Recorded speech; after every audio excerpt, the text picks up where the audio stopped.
And I didn't want to say it, but I was almost no. like smartphone mastermind. No, here. my kids aren't here to help me with that. So luckily Tim Ritchie was here, and he texted me the link, and so she was doing a great job. She does a good job. He's just a farm boy, okay? That's He's not a computer guy. This is a highly anticipated class we got out here. Super Mini 1. A giant on this Super Mini is Daxton Bennick, but he's able to make it work and get out front. Yeah, he got third in the qualifier, it looks like here, but he opens up in this one with the lead, it looks like, in the Super Mini 1 Not for long. Here comes Towers on the 15. Wow, Towers did take the win in this one as well, and we've seen a big push for Gavin Towers over the last year or so. I mean, it's a rider we watched grow up, but I'll tell you, since he's hit that Team Green team, wow, he has really lit it up. And the 23, I think that's DeFrancesco that saw earlier racing Schoolboy against 125s on one of these Super Minis. But right now it's Gavin Towers. Our buddy Wes Kane's been calling this one for a while, calling him all TT money. Watch Gavin Towers when he gets in the Team Green ride. He's going to go next level. Doing it right now.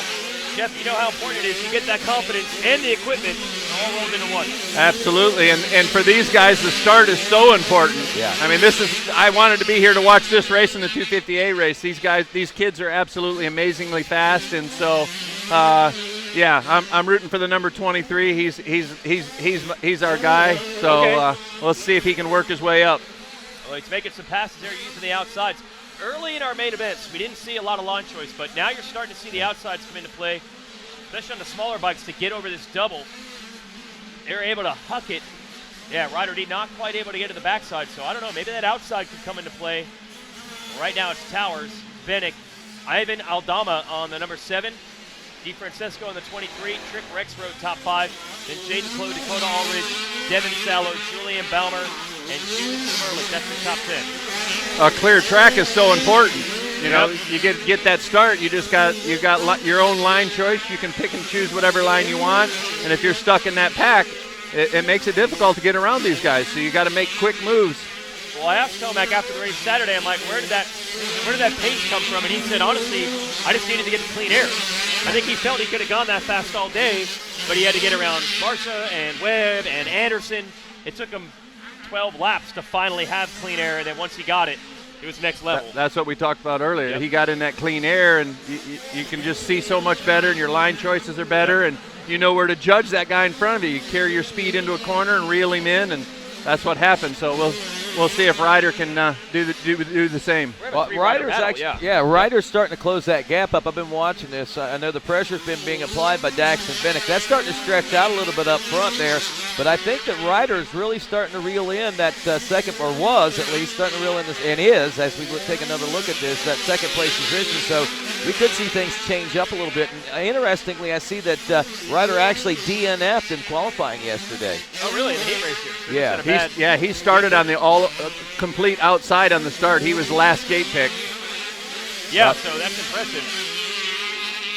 Yeah, even with that. And that's another thing, Jeff. You know, I mean, you see that sometimes, you know, riders come in and gate choice oftentimes plays a big head game, I think, with folks as much as anybody. But oftentimes, I mean, can that play, is it a disadvantage or an advantage, I mean, whenever you come in like that? Do you think that No, especially at this place, 100% gate pick. You want to protect the inside and be inside, and so for Ryder, he had to get a perfect jump on the outside to get in front of him to be able to cut over on him, and the guy on the inside just, you know, cruises around and holds his position. So gate pick is huge, physically and mentally. A third, fourth place start is huge whenever you come from the outside like that. That's pretty good. All right, but this just in, I got some breaking news. Stanton's in here talking about the importance of starts. Roy Jansen just texted me and said, hey, you're welcome when he held the gate for you one year when they were fixing your bike on the start. So it's not all you. Sometimes you need some help. Sometimes you do need some help. I give Roy a hug earlier today, and we was talking about that.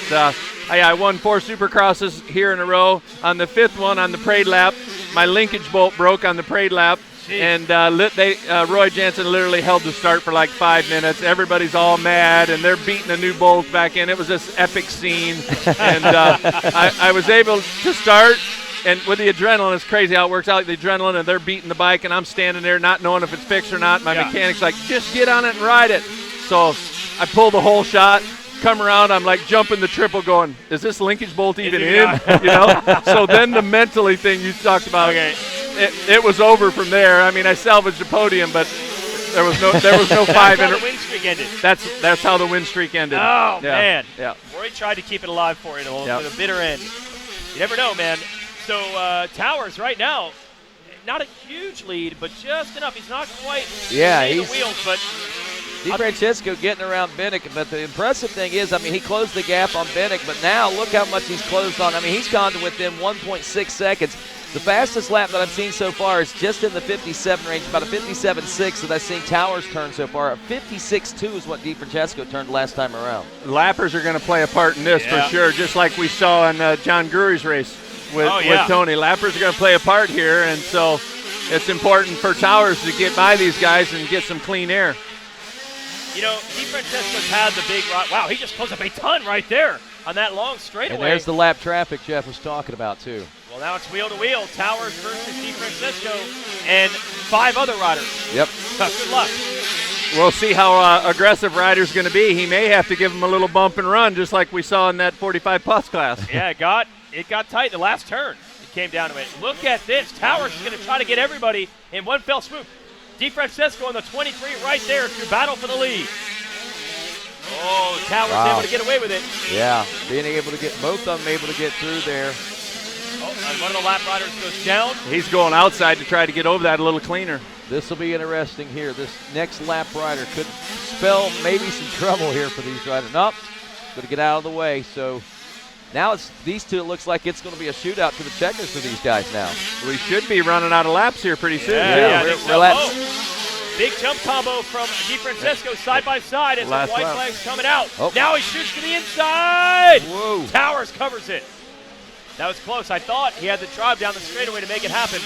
Well, you're going to have to get aggressive now, Jeff. That's what I say. We may see the same thing we saw from Gru. We'll see if Ryder watch that race or not, see where he can set him up. He's going to have to set him up and make an aggressive inside pass to make it happen. Starting on the outside, how's he going to play it? Will he cut down? Oh, Towers able to block it again. DiFrancesco with an inside run. Can he get it? Dang. And DiFrancesco goes down. Oh, man. Is he okay? Is he going to get it back on the bike, even salvage? I think he's going to be all right personally, but I think as much as anything, a lot of frustration in that one, seeing that one slip away. So Gavin Towers going to hold on. They weren't letting off on the last lap. No, they came together. They both wanted that one. They both wanted to win, unfortunately for Ryder. But, hey, awesome job by Gavin to make it happen. Yes. So the rider out of Pennsylvania looking to take the win.